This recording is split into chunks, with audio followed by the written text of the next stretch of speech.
जब जगन्नाथ बने एक बाल भक्त के मित्र। पुरी की धरती पर उस दिन समुद्र कुछ अलग ही शोर कर रहा था।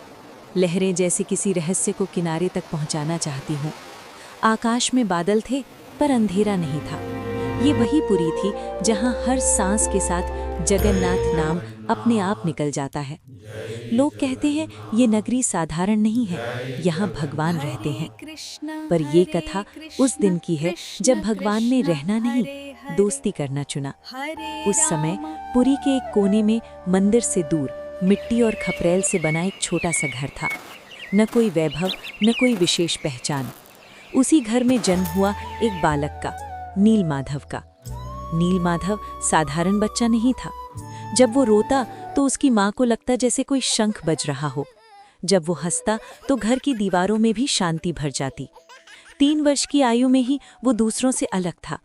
जहाँ बच्चे खिलौनों के पीछे भागते थे, वो मिट्टी से गोल आंखों वाली एक आकृति बनाता और उसे देखकर मुस्कुराता। ये कौन है? माँ पूछती। नीलमाधव कहता, मेरा दोस्त। एक दिन माँ उसे मंदिर ले गई। भीड़ थी, शंखनाद था, घंटियां बज रही थी। जैसे ही नीलमाधव की आंखें भगवान जगन्नाथ पर पड़ी, वो वहीं रुक गया। न उसने प्रसाद मांगा, न उसने कुछ कहा, बस देखता रहा। उसकी आंखों से आंसू बहने लगे। माँ घबरा गई। क्या हुआ बेटा? नीलमाधव ने बहुत धीरे से कहा, माँ, ये तो वही है। कौन? जो रोज मेरे पास आते हैं। उस दिन के बाद नीलमाधव रोज मंदिर आने लगा। कभी सुबह, कभी दोपहर, कभी शाम। वो भगवान से बातें करता जैसे कोई अपने मित्र से करता है। आज मुझे डर लगा था। आज सब मुझ पर हंसे। आज मैं अकेला था। लोग हंसते, पुजारी टोकते, पर नीलमाधव नहीं रुका। एक रात वो मंदिर में ही छुप गया। दरवाजे बंद हो गए। दीपक की लौ कांप रही थी। नीलमाधव भगवान के सामने बैठ गया। अगर तुम सच में मेरे दोस्त हो, उसकी आवाज कांप रही थी, तो आज मुझसे बात करो। सन्नाटा। फिर एक हल्की सी मुस्कान।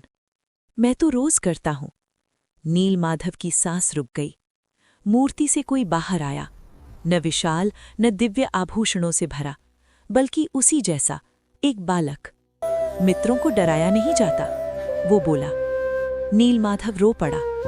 उस रात दोनों देर तक बातें करते रहे, हंसे, समुद्र की आवाज सुनी।